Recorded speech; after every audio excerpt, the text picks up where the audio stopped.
안녕하십니까. 항상 앞으로 전진만 하고 있는 전진기라고 합니다. 반갑습니다. 사실 다들 잘 하시는 분들도 있고 준비하시는 분도 있다 그래가지고 다른 거보다는 이제 제가 그냥 매장을 혹은 브랜드를 만들면서 좀 중요시하게 생각하는 것들, 그런 거를 좀 먼저 말씀드리고, 사실 강의 내용은 최대한 간략하게 가고 개별적으로 궁금하신 거나 도움이 필요하신 것들이 있으면 그걸 알려드리는 게 실질적으로 1대1로는 더 도움이 많이 되실 것 같아서 약간 그렇게 간략하게만 준비를 좀 했고요. 좀 다양한 경험을 하면서 브랜드를 준비하거나 매장을 구성할 때 이런 부분들은 필수적으로 놓치지 말고 가야겠다라고 저만 이제 좀 생각하는 걸 수도 있지만 정리하고 가는 것들이 있어서 그렇게 준비를 좀 해봤습니다. 첫 번째로는 카테고리 안에 들어가느냐를 저는 좀 되게 중요하게 보는데, 제가 초반에 했던 것들은 아이디어가 빛난다라고 스스로 착각을 하고 범주화하기 어려운 것들을 좀 도전을 많이 했었어요. 강아지 간식, 수제 간식 막 이런 마이너한 업종도 했었고, 가장 어려운 거는 사람들 머릿속에 들어오는 카테고리가 아니면 이 경쟁을 하기가 사실 너무 어렵더라고요. 우리 매장에 오게 할 이유를 만들어주기도 너무 어렵고, 카테고리 안에 들어오는 게 첫 번째. 두 번째는 카테고리 안에 들어온다라는 말 자체가 사실 대중적이다라는 거죠. 예를 들면 호프집도 그렇고 고깃집도 그렇고 횟집도 그렇고 굉장히 대중적인 것들인데, 얘네들의 반대급부로 단점이 되는 것들이 남들과 달라 보이기 좀 쉽지 않다라는 거거든요. 예를 들어 저도 고깃집을 하고 있고 또 횟집을 하시는 대표님도 있고 쭈꾸미집을 하고 계신 대표님도 있고 되게 다양한데, 이런 것들이 남들의 횟집이나 남들 쭈꾸미집, 남들 고깃집이랑 얼마나 달라 보이느냐를 보여주기가 생각보다 쉽지 않은 부분들도 있고 겹치는 것들도 많아서, 그래서 이런 대비 효과를 줘야 된다는 거. 그 다음에는 저는 제일 어렵다고 생각을 하는데, 저도 광고를 하면서도 매장이 조금씩 변화하면서 항상 모든 것들을 좀 한 문장 안에 설명할 수 있게 하려고 노력을 하는데, 생각보다 브랜드를 이끄시는 브랜드 대표나 매장의 사장님들이 자기 매장을 한 문장으로 정리하기가 되게 힘들어요. 내가 알고 있는 정보가 많고 손님들한테 전달해주고 싶은 정보가 많아서 생각보다 하다 보면 말이 엄청 길어지거든요. 내가 하는 것들에 대해서. 우리 집은 어떤 집인데 이런 것도 팔고요, 컨셉이 이렇고요, 실내는 이렇게 해놨고요, 가격대는 어떻고요, 되게 좀 말이 길어지는 경향이 있는데, 사실 그거는 청킹의 역할이 잘 안 됐다라고 저는 보고 있어요. 미국에서는 교육과정에서 이걸 엘리베이터 스피치라고 하는데, 말 그대로 엘리베이터 타고 짧게 올라가면서 타인한테 내 비즈니스에 대해서 굉장히 간략하고 뚜렷하게 설명할 수 있느냐를 되게 중요하게 보는 부분 중 하나여서 대단원 중에 하나로 넣었고, 네 번째는 서사를 사람들은 더 기억을 한다라는 건데, 그러니까 예를 들어 똑같은 고기를 말하고 싶더라도 우리 고기가 뭐 한돈을 쓰고 무항생제 고기를 쓰고 어떤 등급을 쓰고 몇 시간을 숙성하고 이런 정보들은 사람들이 기억을 잘 못해요. 근데 이야기는 되게 기억을 잘해요. 예를 들면 아기돼지 삼형제 같은 이야기나 동화같이 구성된 이야기류는 사람들이 기억이 좀 오래 가거든요. 가능한 저희는 정보를 전달하기보단 이야기를 전달하려고 하고, 그래서 감골도 저희가 인스타를 하면서도 사실 가장 중점적으로 브랜드 초반에 노력하려고 하는 건 우리가 어떤 고기를 쓰고 어떤 연탄을 쓰고 어떤 인테리어를 가졌어요를 말하는 게 아니고 최대한 이야기거리를 많이 만들려고 해요. 내가 어떻게 이 고깃집을 하게 됐고, 감골은 어떤 브랜드고, 감골이라는 지명이 어떤 뜻을 가지고 있고, 이런 이야기거리들을 사람들한테 최대한 전달을 해주려고 노력하거든요. 그런 것들을 열심히 하고 있고, 마지막에 또 되게 중요하게 생각하는 픽앤드 법칙, 요즘 맥형도 많이 이야기하시는데 사실 갈수록 중요해져서, 이 말은 사실 외식업에서 나온 말이 아니고 영화 쪽에서 쓰는 표현이에요. 사람들이 영화를 볼 때 이 영화에 대한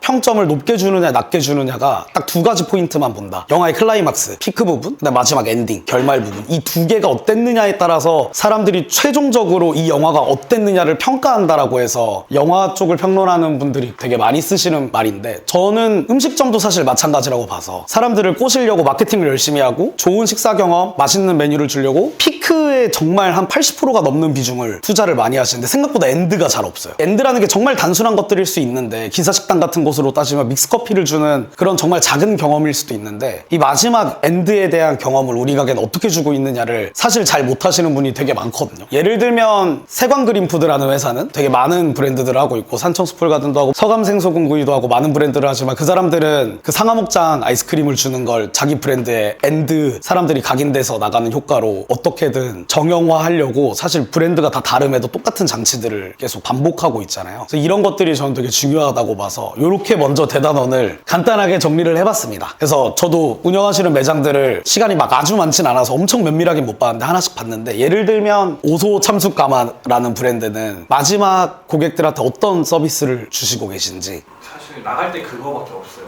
입가심용 사탕인데, 따구려 사탕 말고 계산할 때 가져가실 수 있게. 제가 이제 사실 아무것도 안 하는 집이 너무 많아서 그렇게 신경 쓰시고 또 그 안에서도 너무 싼 사탕을 주지 않으시려고 노력하는 것들이 되게 잘 되는 매장을 만드시려고 하는 많은 노력 중에 하나인데, 저는 처음에 오소참숯 가마라는 브랜드를 네이버상으로 먼저 봤을 때, 실물은 못 봤으니까 약간 진짜 그 숯가마 사우나 같은 느낌을 연상케 하시려고 브랜드 아이덴티티나 인테리어적 요소를 많이 적용했다고 저는 느꼈어요. 그런 것들은 보자마자 한눈에 들어와서 너무 좋았고, 엔드에 대한 것들이 제가 블로그 글 같은 걸 몇 개 읽어봤는데 마지막에 이런 게 있어서 너무 좋았다, 끝마무리까지 딱 좋았다, 요런 내용이 거의 잘 못 본 것 같아서, 저였다면 사실 사우나에 연상되는 삼각형 서울우유 커피우유 요런 것들을 마지막 손님 나가는 곳에 요렇게 열 수 있는 아이스크림 냉동고 같이 참치 냉동고처럼 열 수 있는 작은 냉장고라도 하나 두고 딸기 맛이나 커피 맛 정도로 구분해서 1인당 하나씩 가지고 나갈 수 있게 해주면, 이 브랜드가 표현하려고 하는 인테리어적인 거나 컨셉이랑 마지막 엔드에 대한 경험까지도 정말 특별하게 이렇게 숯가마처럼 꾸며놓은 매장에 식사도 맛있게 너무 잘했는데, 진짜 옛날에 그런 숯가마 사우나 가면 어렸을 때 먹었던 그런 삼각형 서울우유 같은 거를 가지고 나와서 너무 마무리까지도 인상적이었다라는 평가를 저는 좀 종종 봤을 수도 있겠다, 만약에 이런 장치들을 구현했다면. 그런 생각도 한편으로 들었어서, 제가 생각하는 이제 피크앤드 법칙이 이래서 저는 좀 중요하다라고 항상 반복적으로 말씀드리고, 마국수 단마켓도 제가 메뉴로 간단하게 봤을 때는 그 붕어 사시미, 처음에는 오마카세 매장에서 시작했지만 어쨌든 횟집이라는 거랑 되게 연관성 있는 디저트라서 그렇게 하신 것 같고, 어쨌든 그랬습니다. 큰 범주의 카테고리로 보면 이런 것들에 대한 얘기를 오늘 말씀드리고자 강의안을 먼저 만들어봤고요. 조금씩 디테일하게 좀 더 이해가 쉬우실 수 있도록 예시를 들어서 설명을 드리려고 준비를 했는데, 감고를 예시로 들어서 말씀드리자면 저희 브랜드는 고깃집이죠. 카테고리로 봤을 때 고깃집인데, 고깃집이라서 당연히 기억이 안 납니다. 일반적인 고깃집은 동네에 워낙 많고 누구나 많이들 하는 업종 중에 하나이기 때문에 기억이 안 나는데, 연탄집이라는 요소를 콕 집어서 기억을 각인시켜주고 싶어서 상호에부터 연탄집이라는 말을 넣어서 브랜드 만들 때 단어를 사용을 하고, 저희가 하는 메뉴 중에 뭐 이런 꼬들살이나 임송여사 된장찌개나 연탄볶음밥이 왜 이런 메뉴가 탄생했고 왜 이런 메뉴가 존재하는지를 되게 이야기를 붙여서 항상 컨텐츠로 발행을 하고, 매장 내부에 있는 지류로 된 메뉴판에도 간략한 설명들을 써두는데, 이런 것들을 통해서 저는 사람들한테 우리 가게가 좀 더 기억되길 바라는 거거든요. 일반적인 고깃집에 와서 뭐 그냥 가스불에서 굽고 그냥 된장찌개라고 하는 메뉴를 먹었으면 사람들이 크게 뭐 식사는 만족스럽고 괜찮았으나 크게 오래오래 기억될 만한 요소는 없기 때문에 이야기거리를 만들어주려고 하는 건데, 사실 요건 되게 1차원적인 노력이고요. 우리 매장이 브랜드가 이야기거리를 만들어서 사람들한테 주입시키려는 노력은 굉장히 1차원적인 거고, 가장 좋은 건 우리가 만들어서 주는 게 아니고 손님들이 이야기를 만들어서 구전하게 하는 게 사실 가장 좋은 거거든요. 요런 요소들은 뭐 하나 내가 생각하기에 이거 진짜 굿 아이디어라 무조건 막 사람들 입에서 구전이 되겠다 이렇게 확신을 할 수 있는 일이 아니잖아요. 오히려 되게 여러 장치들을 만들다 보면 그중 하나가 잘 걸려서 터지는 경우가 있기 때문에, 그래서 감골이 막 독특한 메뉴들을 되게 여러 개 장치로 심고 있는 건, 어떤 사람이 오든 이것 중 하나에는 흥미를 느끼고 이야기거리가 생성되고, 다른 사람들과 요런 매장을 갈 때 소개시켜줄 때 그냥 여기 된장찌개 맛있어가 아니고 여기 이런 된장찌개가 있는데 먹어봤는데 되게 특별해, 내가 찾아봤는데 뭐 이래 해서 이렇게 만들었대 라는 이 이야기거리가 구전되길 바라면서 메뉴 기획을 하는 거거든요. 이런 부분들은 모든 매장에 콕 집어서 이렇게 하세요 저렇게 하세요 이 메뉴를 만들어 보세요 라고 하기도 쉽지 않고, 한다고 해서 무조건 된다라고 볼 수는 없지만, 그래도 이따 강의 마무리하면서 말씀 주시는 것들은 최대한 좀 도움 드려보려고 하겠습니다. 요건 아까 말씀드렸던 것들을 다시 한번 되짚고 가는 건데, 이런 것들이 잘 돼 있다면, 첫 번째로는 대중적이고 명확한 카테고리의 매장을 내가 만들었기 때문에 사람들한테 발견되기가 쉬운 거고요. 두 번째로는 되게 익숙한 된장찌개나 뭐 면 메뉴일 수 있는데 조금 다른 차별성을 얹어서 사람들이 그 많은 고깃집, 그 많은 된장찌개 중에 이걸 특별하게 여기고 선택하는 이유가 될 수 있는 거고요. 그 다음은 사실 우리가 가장 평소에 신경 많이 쓰는 거죠. 맛이나 퀄리티. 이게 납득되는 맛이어야 되니까, 선택받았을 때. 마지막은 아까 피크앤드 법칙에서 말씀드렸던 것처럼 좋은 식사랑 이야기거리가 남고 마지막 엔딩까지도 강렬했다면 이 매장을 다시 오는 이유가 되겠죠. 다시 오는 이유라는 거는 재방문을 말하기도 하지만 결국에는 바이럴 된다는 말이기도 하거든요. 내가 친구를 데려갈 때 저기 삼겹살집 가봤는데 맛있어 라고 얘기할 수 있는 거랑, 저는 뭐 이런 생각을 해요. 되게 단순하게 말씀드리자면 아이폰이 갤럭시보다 비싸잖아요. 근데 기계적인 스펙이 뛰어나지 않잖아요. 그럼에도 이거를 소비해야만 하는 사람들이 있거든요. 물론 이제 아이폰의 환경에 길들여져서 쓰시는 분들도 있지만, 반대로 감성적인 이유 때문에 선택하시는 분들도 굉장히 많아요. 내가 아이폰을 쓰는 사람이라는 걸 남들에게 보여주기 위해서. 내가 그렇다라고 생각은 안 하지만 저는 무의식 중에 사람들이 어떤 물건을 소비함으로써 내 정체성이나 내 수준을 남들한테 과시하고 보여주는 수단으로 소비를 한다 생각을 하거든요. 그러니까 이런 거죠. 그냥 동네에 여기 삼겹살집 가봤는데 맛있었어, 괜찮았어 라고 데려가는 거랑, 너 이런 거 먹어봤어? 너 납작 비빔면 이런 거에 고기 싸 먹어봤어? 너 이런 식으로 생긴 볶음밥 먹어봤어? 라고 하면서 남들을 데려가게 되면 이야기거리도 되지만, 남들을 소개해서 데리고 갈 때 너 이런 거 경험해봤어? 못 해봤지? 짜잔하고 내가 소개해주는 듯한 만족감도 느낀단 말이에요. 그래서 이런 요소나 장치들이 최대한 많이 돼 있어야 저는 재방문도 많고 브랜드가 자연스럽게 가져가는 바이럴도 많다고 생각을 하고 있고, 실제로 저희도 그래서 마케팅비를 쓰는 매장이 거의 없고, 아마 제가 생각하기엔 거의 선유도점만 좀 쓸 것 같은데, 그것마저도 이제 저희는 파워링크랑 막 이런 데다 돈을 투자하진 않으니까, 뭐 상권적으로 사실 사람들이 많이 찾아오는 데이트 상권이 아닌 이유도 있지만, 기본적으로 구전이 되는 바이럴이 될 수 있는, 남들을 소개시켜줬을 때 소개시켜준 사람이 오히려 만족감을 얻어갈 수 있는 브랜드 경험을 설계하면, 남들이 엄청나게 반강제적으로 마케팅 비용을 투자해서 사람들을 끌어오는 마케팅을 할 때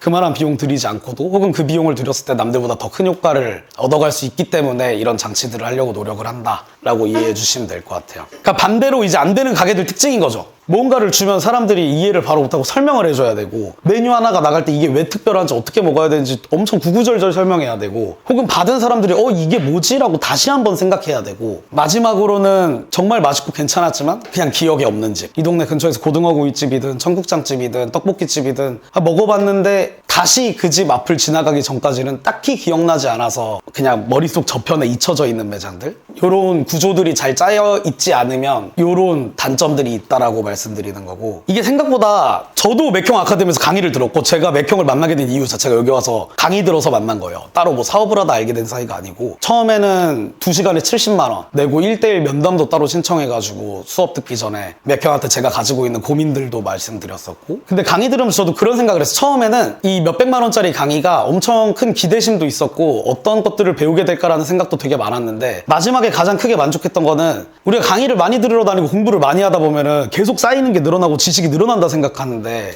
이 뭔가 인풋만 계속되고 정리하는 시간이 없었더라고요. 그래서 제가 맥형 아카데미에서 강의 듣고 가장 만족했던 거는, 남들이 하라고 하고 내가 브랜드를 처음 만들 때 개업할 때는 한 번씩 정리해보고자 노력했었는데, 사업을 진행하면서 매장에 이것저것 메뉴를 바꾸면서 중간에 정리를 하는 사람이 거의 없어요. 이걸 주기적으로 뭔가 좀 다 같이 생각을 모으거나, 지금 우리 매장이 어떤 정말 간단한 한 문장으로 설명될 수 있는지, 우리 가게 오는 손님들은 우리 지역에 무슨 집이라고 설명할 수 있는지, 사람들이 진짜 재방문을 해야만 하는 그 강력한 이유가 뭔지에 대해서 처음에 매장을 기획하고 준비할 때는 이런 것들을 준비했지만, 지금 상태에선 정리 안 하신 분도 되게 많으실 거거든요. 그래서 이런 것들을 저는 다들 한번 정리를 해보셨으면 좋겠어요. 이게 또 해보셔라라고 하면 집에 가서 아무도 안 하실 거 잘 알고 있거든요. 다들 수업 끝나시면 되게 바쁘잖아요. 몇 시간 동안만 연락 못 받고 카톡도 많이 오고 전화도 많이 와 있고, 내일부터는 또 할 일도 많기 때문에, 돌아가시고 나면 잘 안 하시는 거 알기 때문에 이 자리에 있으실 때 한번 해봤으면 좋겠고, 지금 생각을 하면서 생각이 잘 안 나면 편하게 뭐 저한테 질문해도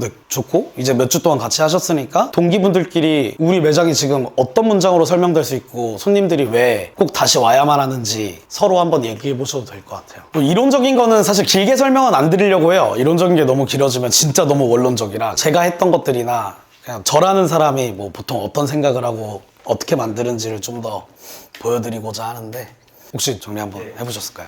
저는 그냥 저거 보자마자 생각든 게, 리뷰도 저희가 보는데 같은 생선인데 맛있다는 말이 많더라고요. 같은 광어회고 같은 뭐 전갱이회 하지만 이제 어떻게 손질과 어떻게 수분을 잡느냐에 따라서 맛도 달라지고 두께감도 그렇고, 진짜 단순하지만 진짜 맞는 게, 회가 맛있다는 표현을 하시기 위해서 좋고 맛있는 것만 딱 해서 넣으니까, 예전에는 이제 모든 일반 횟집에서 모든 걸 시키면 이것저것 그냥 대충 싼 거 섞어가지고 가야지 이런 생각을 하는데, 저는 절대 그 생각을 못하게 해서 그렇게 했는데, 제가 틀리지 않았구나 생각했고, 제가 방문한 이유도 그 퀄리티를 계속 하니까 손님들이 계속 오세요. 몇 년 동안. 뒤에 계신 대표님도 한번 혹시. 분명히 손님들도 많이 맛있다고 해주시고, 이제 좀 고깃집에서 조금 한정적이잖아요. 사이드 메뉴를 구성함에 있어서 가 있는 찌개류나 면 종류인데, 그런 거에서도 조금 특별함을 주려고 해서 저희 자가제면을 하고, 그 김치찌개 된장찌개가 아니라 청국장을 하는데, 이게 또 반응이 너무 좋아서 이걸 베이스로 지금 블랙집을 만든 거거든요, 청국장은. 그래서 맛있다라는 말씀들을 많이 해주시고, 70% 이상이 단골분들이라서 그렇긴 한데, 그렇게 하시는 이유를 한 문장으로 해라라고 했을 때는 제가 이게 지금 딱 떠오르는 게 없어요. 저도 이렇게 해보려고 해보지도 않았고, 또 친절하고 가성비 좋은 거, 이거는 이제 당연한 거라고 생각을 하는데, 이거 위에 뭔가 있어야 된다고, 강조할 수 있는 한 문장이 있어야 된다라고 생각을 지금 들었는데, 뭘까라고 지금 곰곰이 생각을 해봤더니 안 나와요. 그 숯가마 초벌 막 이런 식으로 메뉴명들이 잡힌 게 있던데 특히 고기류는 실제 숯가마에 초벌을 해서 주시는 방식인가요? 실제 숯에 이제 참숯에 초벌을 하는 거고요. 저희 예전에 그 숯가마를 가면 그 안에 식당들이 다 있었잖아요. 좀 그런 거를 많이 모토로 해서 만든 메뉴들이거든요. 숯 지금 쓰시는 그 온도가 몇 도 정도까지 올라가는지 알고 계세요? 아니 그거 잘 모르겠습니다. 한번 쓰시는 숯마다 조금씩 다르니까 한번 정리를 해보시고 예를 들어서 1000도다 라고 하면 저라면 오소 참숯가마라는 말이 가지고 있는 특색이 있기 때문에 그러니까 우리 가게를 설명하는 첫 문장 같은 걸 만약에 1000도면 1000도의 진심을 전하는 숯불구이 전문점 이런 식으로 저희 브랜드 슬로건을 잡았을 것 같아요. 그 온도가 왜 1000도인지에 대해서는 좀 더 상세하게 사람들이 스토리를 알 수 있는 뭐 사이트가 됐든 인스타가 됐든 릴스 컨텐츠를 발행할 때 하나씩 풀어나가면 될 것 같고 사실 그런 식의 우리 매장을 표현할 수 있는 한 문장을 만드는 게 되게 단순한 것 같지만 엄청 또 중요한 것 중에 하나라서 사실 우리가 생각하는 브랜드화되어 있는 일반적인 유명한 브랜드들은 다 그런 말들을 가지고 있잖아요. 근데 이게 그냥 멋있어서 아니면은 브랜딩 하려고 만드는 말들은 아니거든요. 사실 나를 표현해 줄 수 있고 사람들이 나를 불러줄 수 있는 그런 문장이나 말이 있다라는 게 저는 되게 중요한 부분이라고 봐서 그래야 나 스스로를 더 잘 표현할 수도 있고 사람들도 우리 브랜드에 대해 남들에게 소개시켜줄 때 이 브랜드는 어떤 곳이야 라고 말을 정리해서 할 수 있는 요소가 되기 때문에 그 부분에서 한번 고민해 보시면 좋을 것 같아요. 오히려 지금까지 아직 안 만들어 보셨으면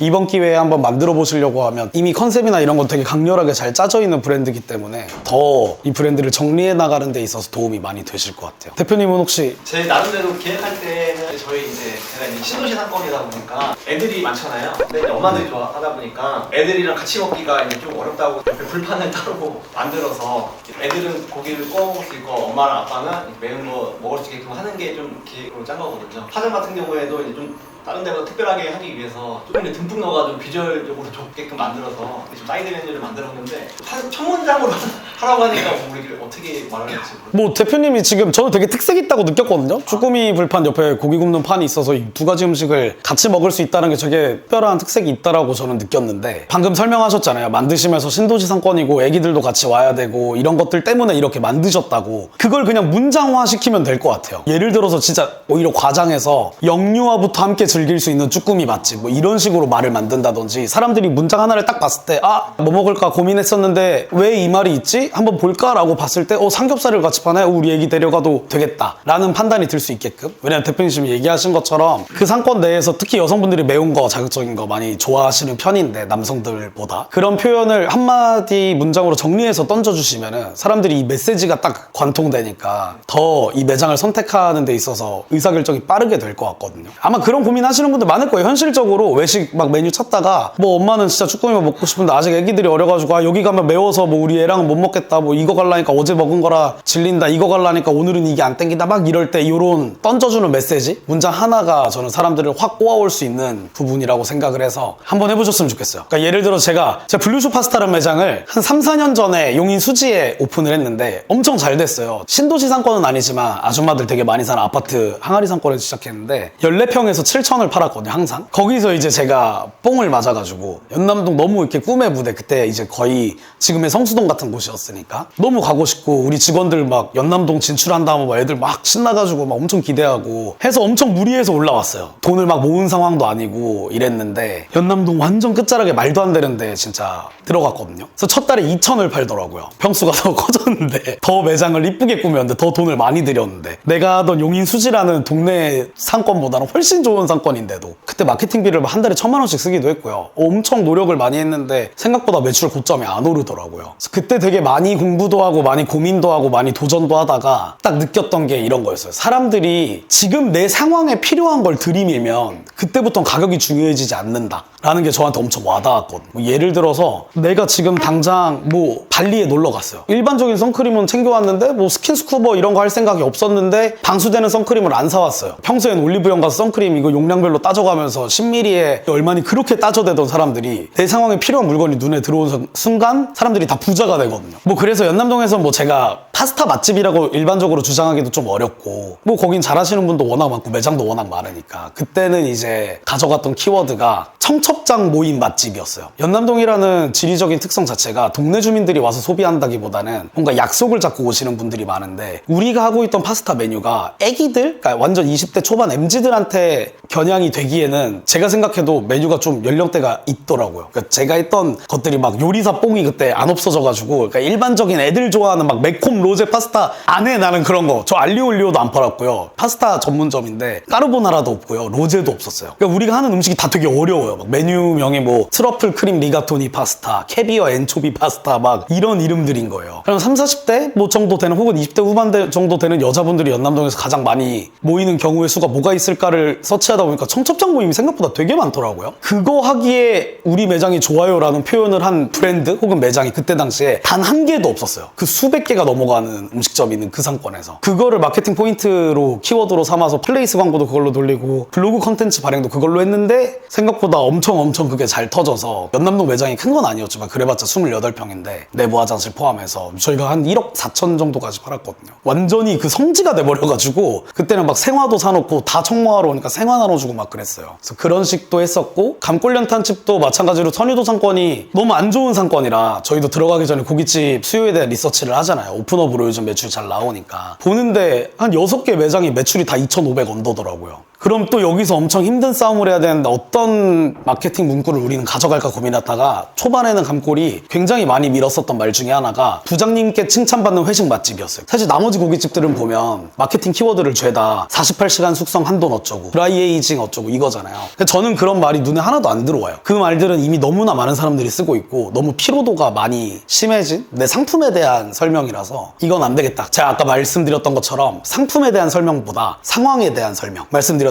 스킨스쿠버 하러 갔는데 방수성 크림이 없는 사람들은 거기에 돈을 무지하게 쓴다라는 말. 그러니까 상황에 맞는 사람들을 꼬드겨야겠다는 생각이 그때부터는 지배적이었어가지고 감골련탄집을 할 때 제일 컸던 마케팅 키워드는 부장님께 칭찬받는 외식 맛집이었어요. 왜냐면 여기서 우리가 매출을 올릴 수 있는 게 그나마라도 저 끝자락에 있는 롯데웰푸드라는 회사 하나인데 보통 직장 생활할 때 회식 장소는 무조건 막내가 정하잖아요. 부서 막내의 몫이잖아요. 그 다음 그들이 원하는 건 딱 하나예요. 직장 상사들한테 혼 안 나는 거. 회식 장소 잘 잡았다고 칭찬받는 그거 하나란 말이에요. 그래서 저희는 마케팅 키워드 그거 하나로 했고 롯데웰푸드 사람들이 어마어마하게 너무 많이 와서 그래서 유일하게 이 지점에서만 크러쉬도 판매하고 있고 롯데의 술이니까 그래서 이런 상황에 맞는 문구들을 만들어내는 것도 특히 지역적으로 봤을 때는 매장에 되게 큰 도움이 된다 생각을 해서 그렇게 한번 생각을 전환해 보시면 좋을 것 같습니다. 레시피나 메뉴 같은 경우에는 사실 저는 짤 때 제일 민감하게 보는 거 제철성 하나예요. 다들 아시잖아요. 제철 메뉴가 잘 된다는 거. 특히 이제 횟집을 하고 계시니까 누구보다 민감하게 더 잘 받아들이고 계실 거고. 근데 여기서 맹점들이 있어요. 횟집도 마찬가지인데 방어철에 방어 안 파는 횟집이 있을까요? 봄에 도다리 안 파는 집이 있을까요? 철에 맞춰서 어느 정도는 다 가져가요. 근데 문제는 난 여기서 더 돋보이고 싶은 게 문제잖아요. 이거는 제가 메뉴 컨설팅 했던 것들 사례만 가지고 왔는데 첫 번째는 수산장이라고 안산에서 시작해서 이제 3개 매장을 운영하시고 계신 형님이 하나 있는데 이분도 이제 맥형 아카데미에서 알게 됐고 방어철 끝나고 매출이 너무 급격하게 많이 꺾어지니까 도다리는 당연히 할 건데 봄에 이제 한 2, 3년 전부터는 방어 때 팍 치고 방어 꺼지면 떨어지고 이걸 자꾸 반복하니까 힘드신 거예요. 바쁠 때만 사람 많이 쓰기도 힘들고 그냥 난 1년 내내 잘 돼보고 싶은데 뭐 있을까라는 고민을 하셔서 제가 만들어드렸던 메뉴가 봄동이 엄청 유행이었잖아요.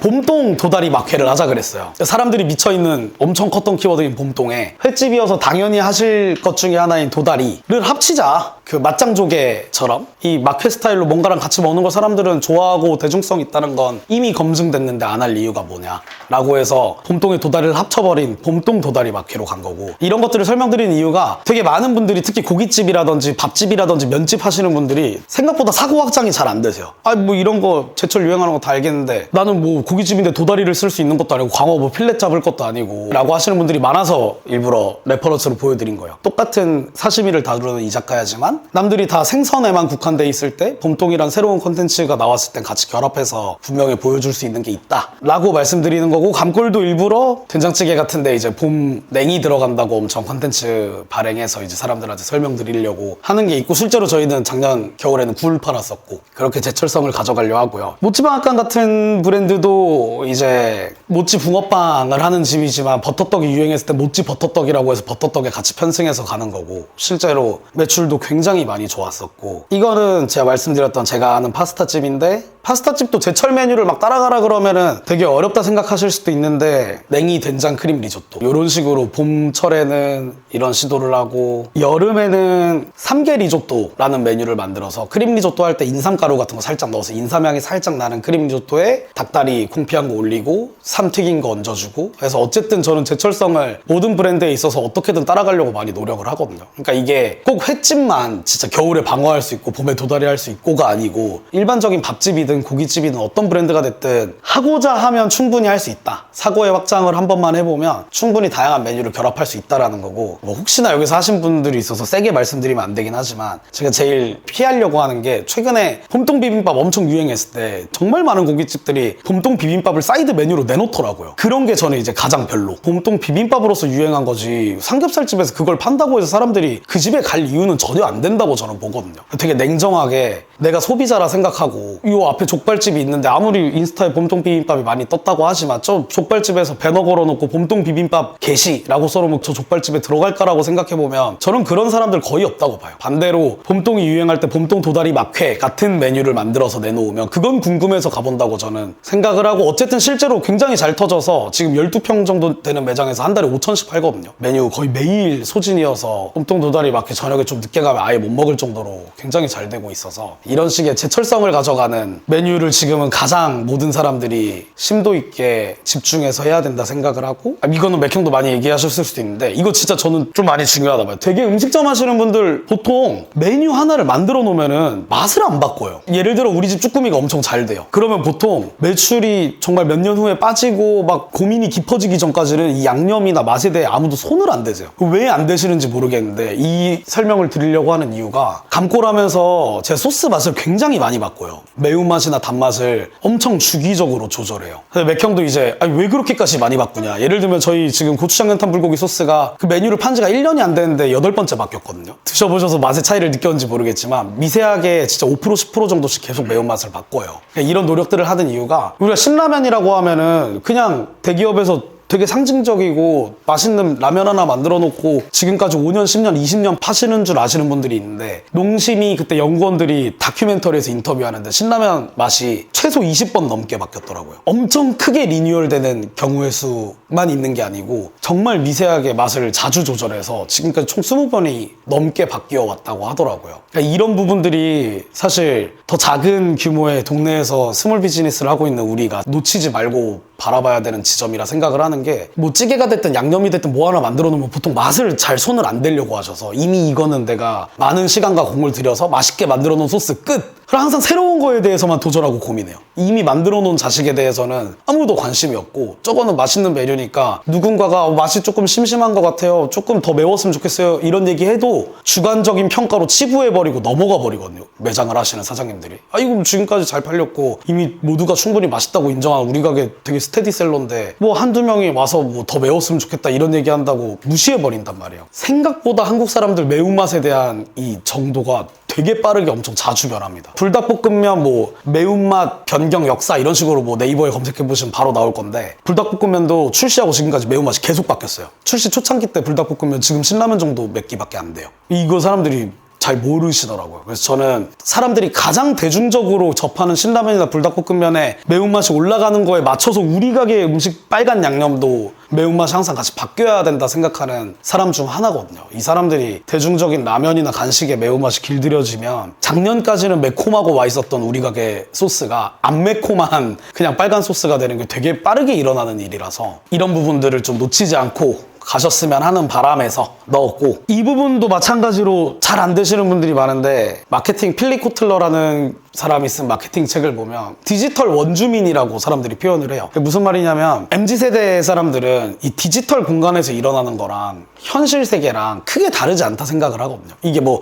혼동이 된다라는 말을 드리려고 하는 게 아니고, 이 디지털 세계에 있는 이 캐릭터나 이 컨셉도 실제 있는 거라고 믿고 생각을 한단 말이에요. 이거를 이해를 하시려면 지금 연예인들이 부캐라는 걸 되게 많이 만들어내잖아요. 유재석이 유산슬이라는 부캐를 만들어서 활동하고, 이게 잘 생각해보시면 10년, 15년 전에 그런 행동했으면 약간 정신병자 취급받았을 거예요. 약간 저 사람 정신이 이상한 거 아니야? 유재석이 왜 뭐 갑자기 뭐 옷만 바꿔 입고 분장만 좀 다르게 하고 나와서 뭐 저는 유산슬입니다 뭐 이러고 다니는데 약간 정신적으로 얘 좀 이거 잘못된 거 아니냐라고 생각했었던 시대가 얼마 전이거든요. 근데 지금은 이 부캐라는 개념을 우리가 다 인정하고 받아들이잖아요. 그 말이 지금 이제 온라인 매개체를 보는 사람들은 이걸 구분짓지 않으려고 한다라는 거예요. 그래서 블루쇼 파스타는 온라인에서도 우리 브랜드의 정체성을 보여주기 위해서 영어랑 프랑스어를 굉장히 많이 사용하고 이 파스타 전문가의 이미지를 주려고 노력해요. 감골연탄집은 반대로 인스타에 있는 우리 소개글부터 우리가 작성하는 피드의 글까지 아줌마스럽게 오타를 엄청 많이 내요. 막 웃음 이런 옛날 이모티콘 되게 많이 쓰고 말하다가 뜬금없이 골뱅이 같은 거 오타로 넣고 이거 저한테는 이게 부캐의 개념이거든요. 이 브랜드를 사람들이 온라인 공간에서 봤을 때도 우리 브랜드 성격을 그대로 직시할 수 있게끔 되게 노력을 많이 하는 편이라 모찌방앗간도 콘텐츠 발행할 때 항상 일본어를 씁니다. 인스타 소개글부터 우리가 쓰는 콘텐츠 발행글까지 항상 일본어를 써요. 이런 건 이제 모찌방앗간이란 브랜드는 제가 부여한 이 브랜드의 성격이 마치 일본에서 넘어온 티셔츠 전문점 같은 느낌을 주려고 하기 때문에 그렇게 일본어 같은 것들을 막 섞어 쓰려고 하고 실제 간판에도 일본어 같은 것들을 넣어놓고 매장 내부에도 일본어로 된 스티커라든지 이런 것들을 많이 붙이는 편이고 이런 것들을 좀 받아들이시는 분들은 한번 노력해 보셨으면 좋겠어요. 매장은 매장이야. 내 매장은 컨셉이 있는데 온라인에서는 그냥 인간 전진규가 하는 말투가 아니고 온라인에서 뭔가 컨텐츠를 만들어내고 글을 쓸 때는 나 스스로도 그 브랜드가 돼서 한번 해봤으면 좋겠다라는 생각이 드는 거예요. 예를 들어서 오소 참숯가마라고 하면 진짜 뭐 매장을 운영하는 막 인심 좋은 50대 아저씨 같은 컨셉을 내 스스로 부여를 하고 온라인상에서 말투와 사진 찍는 스타일과 그런 식의 컨텐츠를 발행하는 거고 예를 들어 마곡수산 마켓이라고 하면 실제는 아니지만 마치 내가 막 되게 진짜 뭐 생선을 잡아와서 오롯이를 뜨는 되게 거친 이미지의 횟집 사장님처럼 스스로 온라인에서도 우리 브랜드의 성격을 부여하고 보여줬으면 좋겠다라는 말씀을 드리는 거죠. 그렇게 저희도 하려고 항상 노력을 하고 있어서 이것들은 되게 단순한 거라고 봐요, 저는. 그러니까 우리 매장의 가치든 메뉴의 가치든 뭔가를 올리기 위해서는 사실 역사를 사오는 게 제일 좋은데 럭셔리 세단의 대명사, 마이바흐 이런 것들 이걸 말씀드리는 이유가 뭐 부가티라는 회사가 옛날부터 있었던 회사가 아니에요. 정말 예전에 프랑스에서 한때 전성기를 보냈다가 완전히 사라지고 브랜드 상표권만 남아있던 걸 폭스바겐 그룹에서 이 브랜드를 사온 거거든요. 우리가 생각하는 가장 대중적인 자동차 브랜드 폭스바겐, 그냥 일반인들을 위한 승용차 자가용을 만드는 회사가 럭셔리카를 만들어보고 싶어서 폭스바겐에서 슈퍼카를 내놓는 게 아니고 부가티라는 브랜드를 되게 헐값에 없어진 상표를 인수해와서 마치 예전부터 있었던 럭셔리 하이퍼카 브랜드인 것처럼 세상에 내놓는 거거든요. 그러니까 20억, 30억 가치를 하는 자동차를 인정받고 팔 수 있는 거고 장담하는데 폭스바겐이라는 회사에서 엄청난 성능의 고성능 슈퍼카를 만들었다고 30억에 내놨으면 아무도 안 샀겠죠. 예를 들어 기아 자동차가 문 위로 열리는 엄청 빠른 슈퍼카를 만들어서 25억 하고 내놓으면 아무도 안 사실 거잖아요. 그 돈이 있으신 분들은 그거 안 사고 뭐 페라리나 다른 브랜드를 선택하시겠죠. 자영업을 하는 우리는 그러면 어떻게 해석하냐라고 하면 사실 뭐 산청수풀 가든이나 몽탄처럼 이렇게 옛 지명을 가지고 와서 마치 우리가 이 지역에서부터 시작된 맛집인 것처럼 지역의 헤리티지를 대변하는 것처럼 가치 상승을 하기 위해서 역사를 사오는 경우의 수가 있고 요리학교 같은 것들을 내세우는 것도 사실 마찬가지의 이유죠. 요리학교가 어제 생긴 요리학교면 아무도 인정 안 해줄 거잖아요. 막 역사가 쌓여있고 유명하다고 하니까 그 학교 이름을 거론했을 때 사람들이 일말에 조금이라도 남들보다 더 좋은 신뢰를 보여주는 거고 기대감을 가지고 있는 거잖아요. 그러니까 음식점을 할 때 사실 메뉴 구성을 할 때는 우리가 쓸 재료라든지 새로 브랜드를 만드시는 분들은 매장 상호를 지을 때 메뉴명이 됐든 브랜드명이 됐든 가치를 좀 상승시켜 줄 수 있는 것들을 가져와 보시면 좋겠다라는 생각을 해요. 뭐 예를 들어 순두부찌개만 해도 리정원 대표님도 되게 잘하고 계시지만 화심리 순두부 막 이런 식의 네이밍을 가져가는데 이게 실제로 그 순두부가 되게 유명한 오래된 동네 지명을 따와서 그런 식의 메뉴명을 하기 때문에 일반적으로 동네 분식집에서 파는 순두부찌개랑 달리 뭔가 되게 1,000원 더 비싸도 메이크센스가 되는 요소들을 전 가지고 온다고 생각을 하거든요. 특히 재료 선택할 때 제가 좀 그렇게 많이 하는 편이에요. 이런 것들도 생각 안 해보신 분들은 한번 생각해 보셨으면 좋겠다 라는 의미에서 가지고 왔습니다. 다들 여기까지 하겠습니다.